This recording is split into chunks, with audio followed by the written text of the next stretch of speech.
আসসালামু আলাইকুম রহমতুল্লাহ বারাকাতু। তাকাব্বালাল্লাহু মিন্না ওয়া মিনকুম। জি বলেন। কোথা শেখ, আমি লন্ডন থেকে বলছি। কেমন আছেন? ভালো আছেন আশা করি, আলহামদুলিল্লাহ। বারাকাতুল্লাহ ফিকুম, বলেন। শেখ, আমার কোশ্চেনটা হচ্ছে যে আসলে একটু ক্রিটিক্যাল, সেই কোশ্চেনটা যে বারবার একই কোশ্চেনটা আমার মনের ভিতরে আসে, যে আসলে যেটা আমি আমাদের সালফে সালেহিন বা আপনাদের যে বড় বড় যে শায়েখ আছেন, মদিনার স্কলার, প্রত্যেকেই এইখানে বলেন যে কাফেরের দেশে, অর্থাৎ এই যে পশ্চিমা দেশগুলোতে থাকা আমাদের জন্য হারাম, পাসপোর্ট নেওয়া হারাম। কিন্তু আমার কোশ্চেনটা হচ্ছে যে এখানে আবার কিছু আমাদের আহলে হাদিসের যারা মদিনা থেকে আসছেন, এইখানে হুম। তারা আবার বলেন যে এই দেশের মাটি, এই দেশে যদি আমরা থাকি, কিছু দাওয়ার কাজ যদি করি, তাহলে মাটিও নাকি আমাদের জন্য দোয়া করবে। এখন এতে হয় মাটি কি শুধু আমরা, দোয়া করবে? মাটি মাটিও শুধু নাকি, অমুসলিম দেশের মাটি তো দোয়া করবে না, মুসলিম দেশের মাটিও দোয়া করবে যেখানে নেকির কাজ করবেন। জি, জি। বুঝতে এখন পেরেছেন। এইখানে কোশ্চেনটা হচ্ছে যে আমাদের আহলে হাদিসের মানুষরা নাম্বার ওয়ান কম, তার ভিতরে যারা দুই একজন আছে তারা ওই নিজেরা পার্সোনালি আমরা ইবাদতে মশগুল থাকি, মৌলিক বেসিক দিনগুলোতে আমরা সম্পৃক্ত। তো দাওয়ার হুম। কাজ যেহেতু জেনারেল লাইন থেকে আসে, ওইরকম দাওয়ার কাজও আমাদের জন্য অ্যাক্টিভিটি করতে পারি না।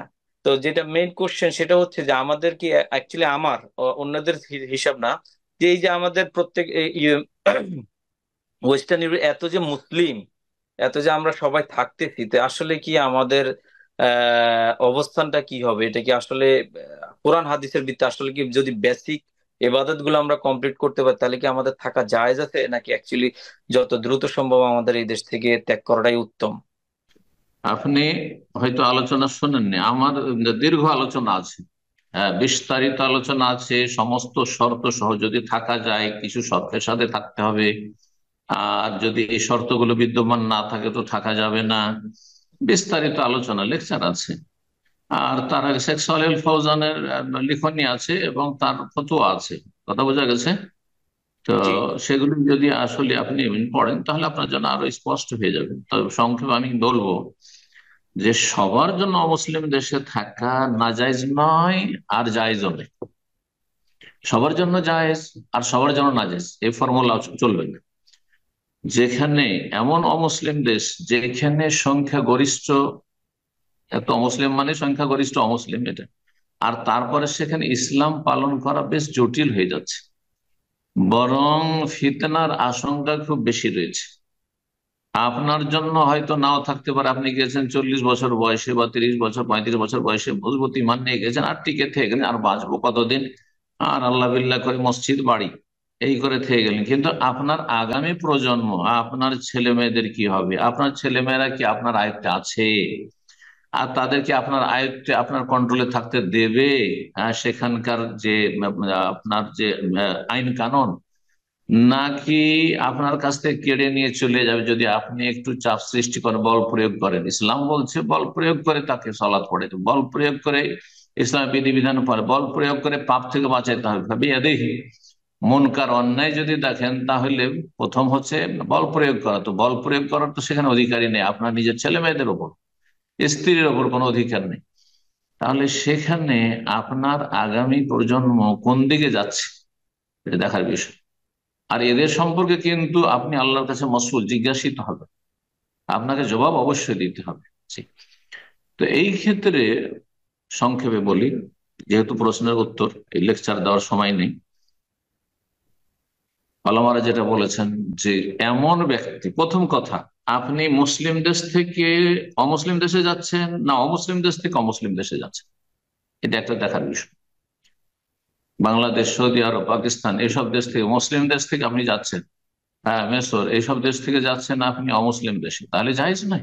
আপনি মুসলিম দেশ থেকে কেন যাবেন না অমুসলিম দেশে? কিন্তু অমুসলিম দেশ থেকে অমুসলিম দেশে যখন যাচ্ছেন, কেউ নেপাল থেকে যাচ্ছে আপনার ব্রিটেন, হ্যাঁ, বা ফ্রান্স ছেড়ে দিয়ে বা ইটালি ছেড়ে দিয়ে ব্রিটেন যাচ্ছে, অমুসলিম দেশ থেকে অমুসলিম দেশে,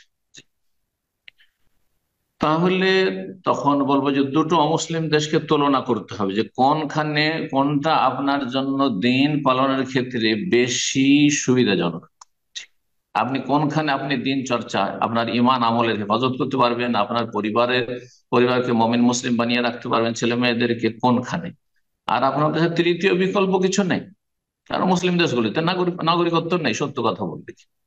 সত্য কথা বললে মুসলিম দেশে নাগরিকত্ব নেই, যেভাবে অমুসলিমের নাগরিকত্ব দিচ্ছে। তো এখন এইভাবে অস্থায়ী বিদেশে থাকার তো কোনো মূল্য নেই। অস্থায়ী বিদেশে থাকার এমন কোনো মূল্য নেই যে মুসলিম দেশ আপনাকে অস্থায়ীভাবে থাকতে দিচ্ছে। এটাই বিশাল কিছু, শেষ পরিণাম তো আপনাকে ফিরে যেতে হবে আবার সেখানে। তো অমুসলিম দেশ থেকে অমুসলিম, এই প্রশ্ন এক সময় আমাকে কিছু ভাইরা করেছিল যে অস্ট্রেলিয়াতে আমাদের জন্য ভালো চান্স আছে, সেখানে মুসলিম হিসাবে আমরা জুলমের শিকার নাই, কিন্তু ফিতনা আছে, ফিতনার আসন ইমানি ফিতনা আছে। আর এমন দেশে আমরা বসবাস করি যেটা অমুসলিম দেশ, আর সেখানে জুলমের শিকার হচ্ছে, মুসলিম মানে জুলমের শিকার। তাহলে এই ক্ষেত্রে কি আমরা এক অমুসলিম দেশ থেকে আর এক অমুসলিম দেশে হিজরত করে যেতে পারবো? যদি বিকল্প না থাকে মুসলিম দেশে যাওয়ার, তাহলে যাবেন, তাহলে যাবেন। হত্যাকুল্লাহ মাস্তা, যথাসাধ্য আল্লাহকে ভয় করুন। তারপরে যারা অমুসলিম দেশে যাচ্ছেন মুসলিম দেশ থেকে, তারা দুই শ্রেণীর।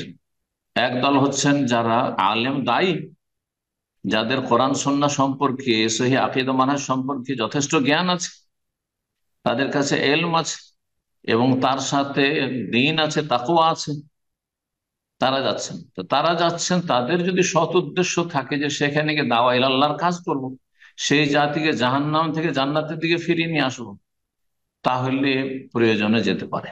কিন্তু নিজের ছেলে মেয়েদের রক্ষা আগে, নিজের আগামী প্রজন্মের হেফাজত আগে, তারপরে অন্যদের কথা চিন্তা করবে।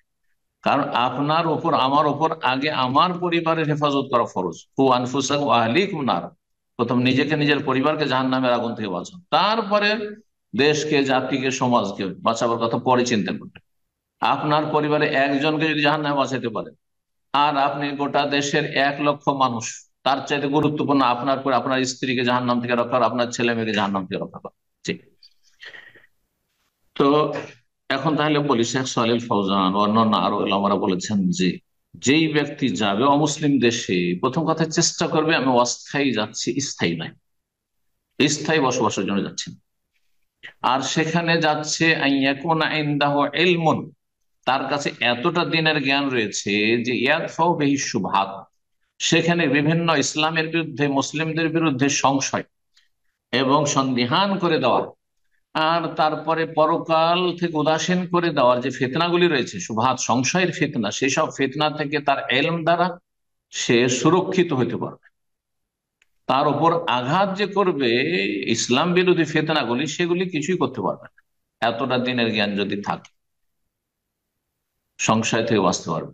ওয়াইয়াকুনা ইনদাহু তাকওয়া, তার অন্তরে এতটা আল্লাহ ভীরুতা আছে, ঈমান আছে, যে ইয়াদফা বিহি শাহওয়াত, কুপ্রবৃত্তি থেকে থেকে নিজেকে রক্ষা করতে পারে। কুপ্রবৃত্তি হচ্ছে সেখানে গিয়ে, আপনার যে কোনো রেস্টুরেন্টে যান, সেখানে মদ আছে, শুকরের বস্তু আছে, সেখানে অবাধ মেলামেশা আছে, সেখানে নর এবং নারীর এই সেক্সের পার্থক্য করা, যে এটা এটা পুরুষ তো এটা মহিলা, এই পার্থক্যই তাদের কাছে নেই।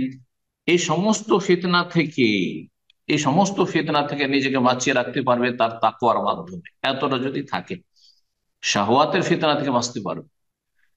শাহওয়াত আর শুবহাতে দুটি ফিতনা মানুষকে জাহান্নামে নিয়ে যায়। এই দুই ফিতনা থেকে যদি বাঁচাতে পারে এলমের মাধ্যমে, তাকওয়ার মাধ্যমে, তাহলে সেখানে থাকবে। তারপরে চেষ্টা করবে আমি ক্ষণস্থায়ী আছি, 2, 4, 10 বছরের জন্য, 5 বছরের জন্য হয়তো আছে, তারপর আমি নিরাপদ স্থানে ফিরে চলে যাব। কারণ আগামী প্রজন্মকে আমি জাহান্নামের দিকে ঠেলে দিতে চাই না।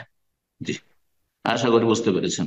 তাহলে আলেমরা যাবে দাওয়ার কাজের জন্য, আলেম আবার পেটের জন্য যাবে না, আলেম যাবে দিনের দাওয়াতের কাজের জন্য যাবে, আর তার সাথে তার পেট আছে, সে যা রোজগার করছে, কিন্তু মূল উদ্দেশ্য সে দাওয়ার কাজে সেখানে ব্যস্ত রয়েছে।